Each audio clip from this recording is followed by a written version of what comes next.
So the history of it is I discovered this issue when I was the consultant for the State Library of Montana. And so in that community assessment of the entire state, one of the big data gaps that I saw was the reading scores for Native American children, right?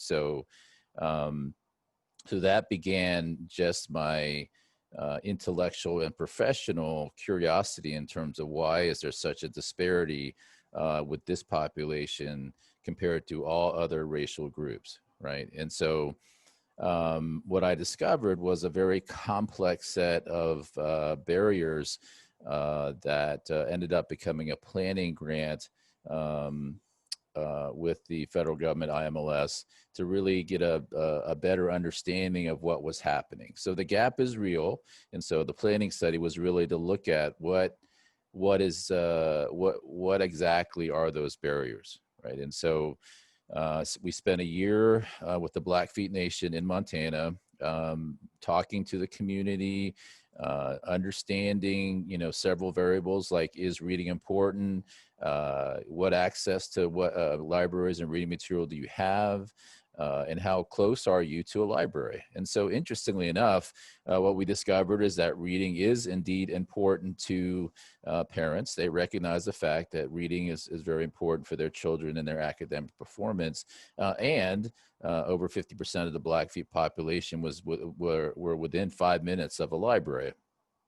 However, the problem was, like many things, although something may be important to you, the ability in which to actually deliver that, especially as a parent that may be in a high poverty situation, is different, right? And so the bottom line is, in order to have books at home, for example, you have to buy the books, right? And of course, you need to have disposable income in which to do that.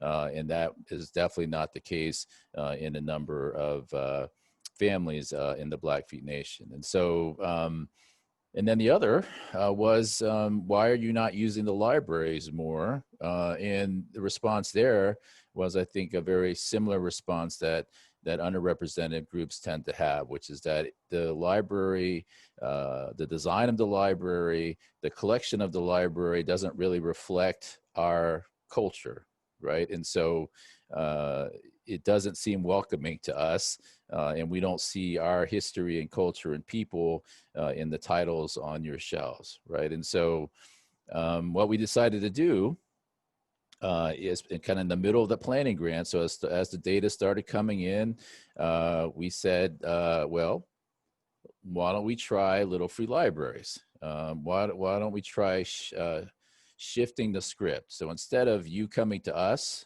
why don't we come to you, right? And so what we did is we kind of call it the red box model, right? So Redbox put Blockbuster out of business because they put those little boxes where we shop, right? What a brilliant idea. We're not thinking about a movie, but we all have to shop, right? And then as we walk by, we see the Blockbuster that we weren't able to catch, and we rent it, right? So the point is convenience, right? And so what we decided is we are going to strategically, systematically figure out where kids are and put these little free libraries in there, and then stock them with library curated brand new books, right? And so we like to call it the book fair that is completely free, right? I mean, imagine the book fairs. Can imagine if you just said you could go pick any book you want in this book fair, right? What would you do? You would just go crazy, right? And so the bottom line is, where are kids? Well, kids are, and also the other thing, Naomi, it's really important, is that 0 to 5, before kids even get to school, right, is the most pivotal period of time for cognitive development, right? And so where are kids? Where are kids before they get to formal K through 12? Well, a lot of them are at Head Start, right? So basically Head Start by definition are for families that are in poverty. And so we put a little free library right there at Head Start, right? And we stocked it with brand new books, and the books were taken, right? And so, and then we did the same thing with the elementary school.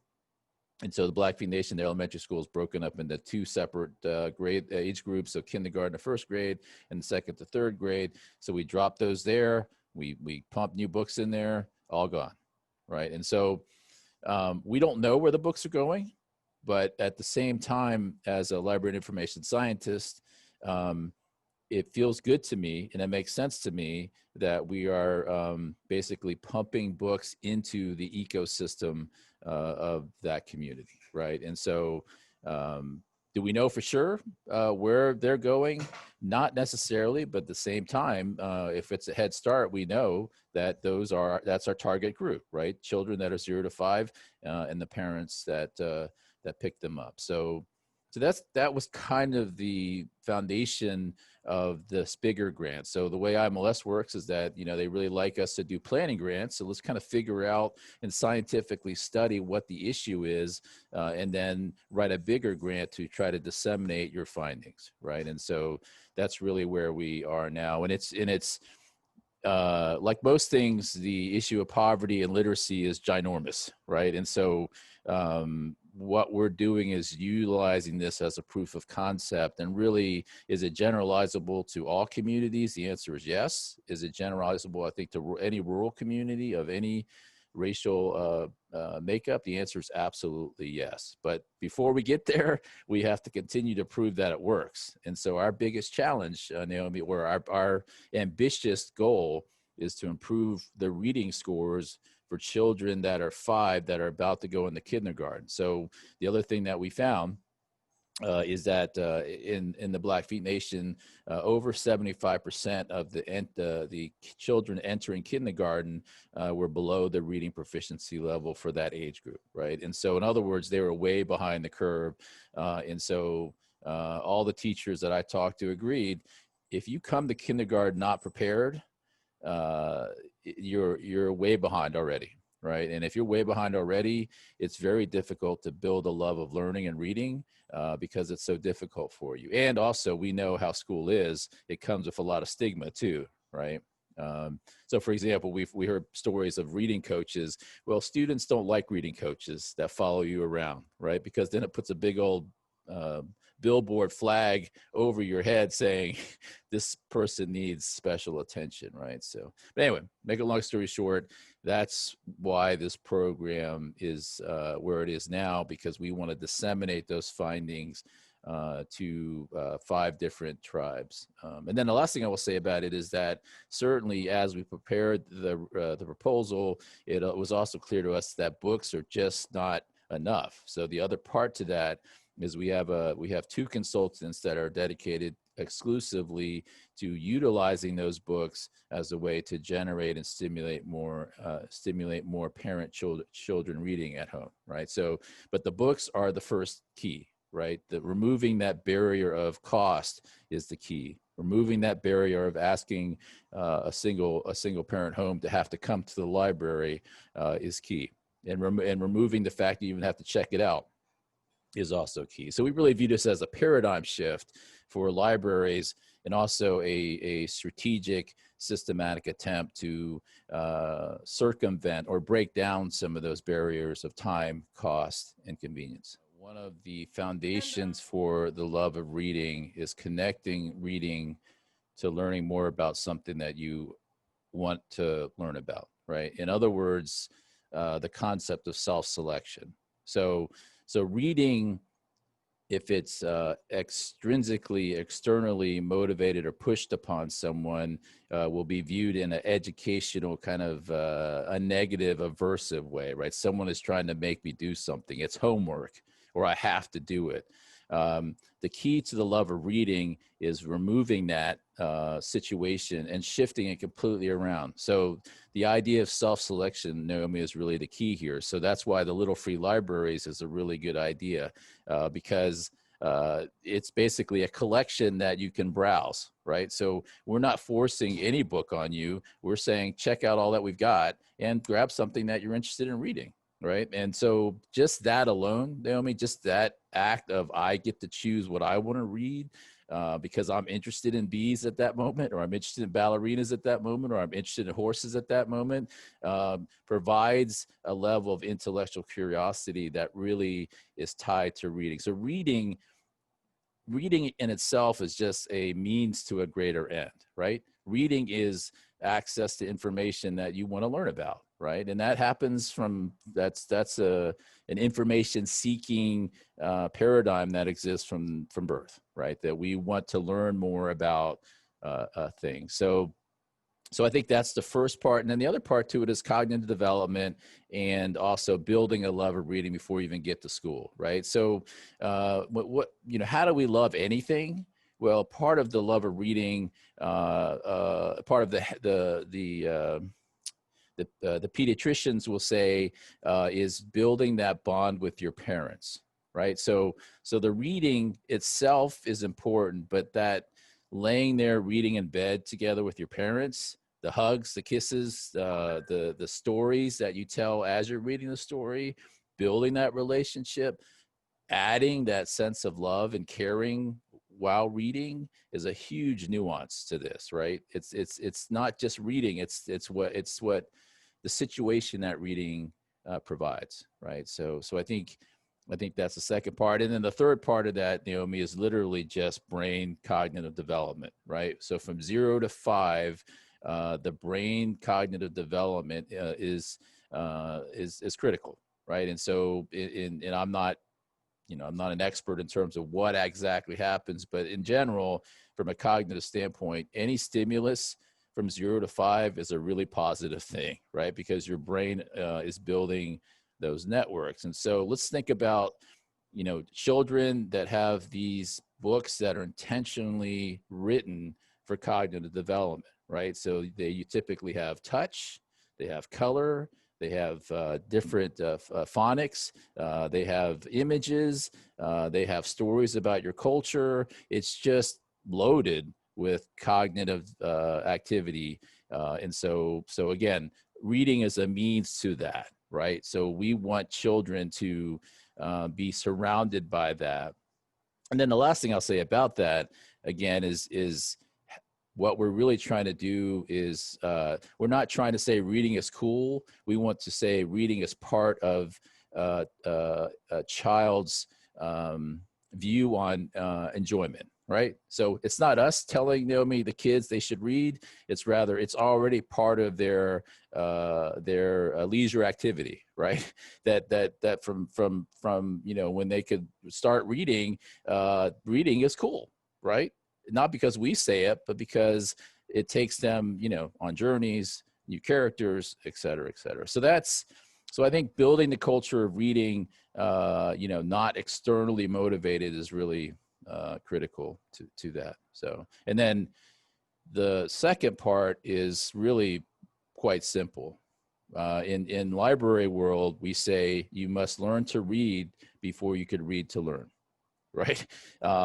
And it's really that simple, right? If you're in school and you can't read very well, then it means that you can't learn as quickly as people that can read well, right? And so it is like a superpower in that literally it's almost a one-to-one correlation. The better you can read, the faster you can learn, right? The better you can read, the more you can learn and the quicker, right? And so especially in our virtual world, Naomi, the reading ability and skill is even more important, right? Because there's so much information that we have access to, so many not nice people that are trying to get our dollars and take advantage of us. Reading critically is an extremely important skill. So to make a long story short, to answer your second question, if you can read well, then learning is actually pretty easy. If learning is pretty easy, guess what? It actually may be more enjoyable too, right? It's not a chore.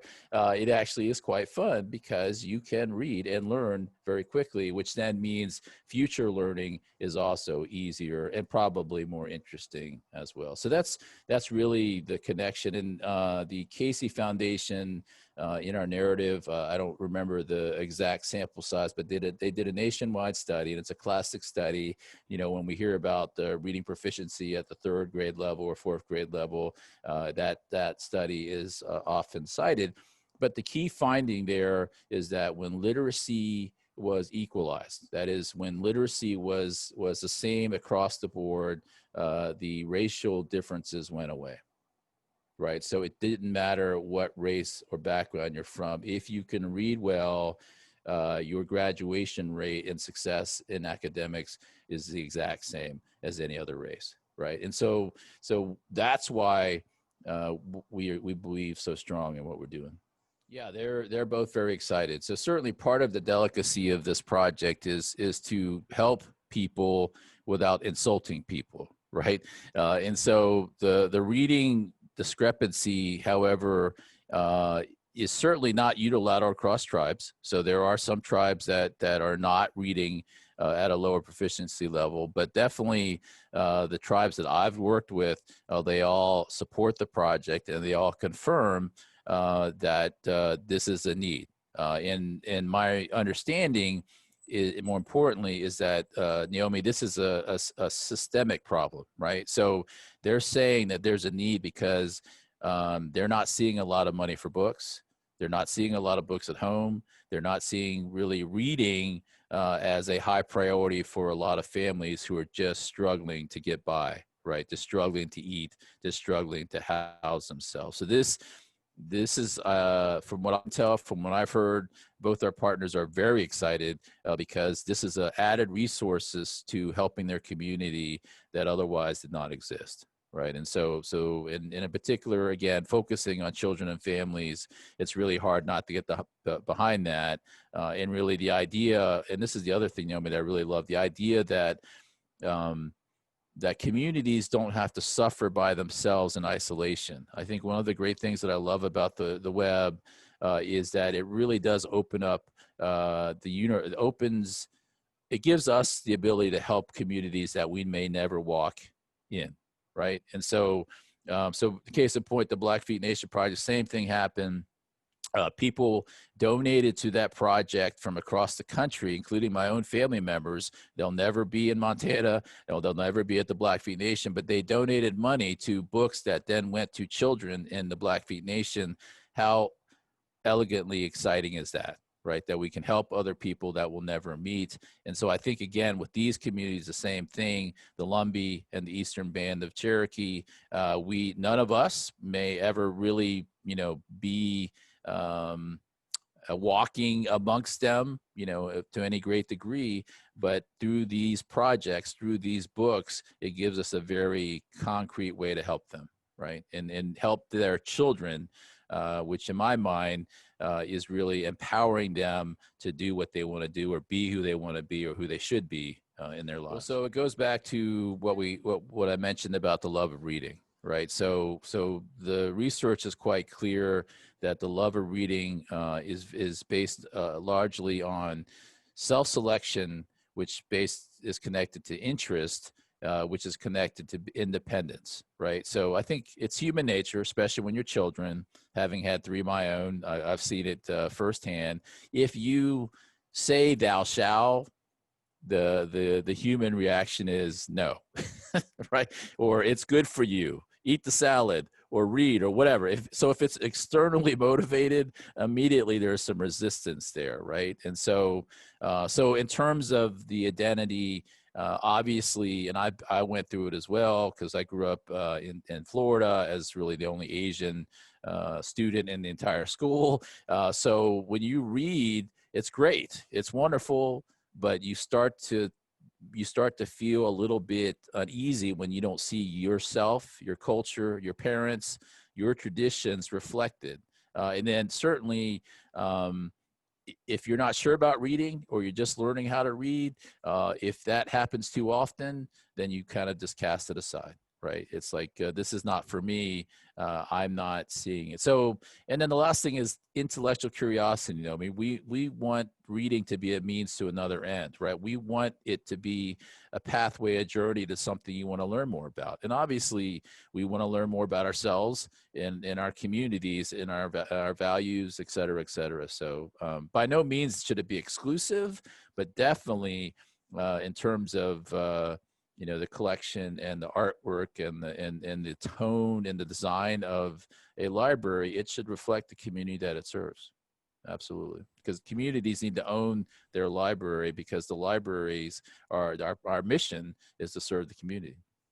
But it's actually 70,000 books. And more importantly, about a quarter of that is going to be for parents, right? So the other part to what we're trying to do is have parents role model for their children. And again, we don't want to force it, but at the same time, what we're going to do is try to knock down that barrier of convenience and cost, right? So as the parents take their children to these little free libraries, we're going to give them brand new best-selling books, right?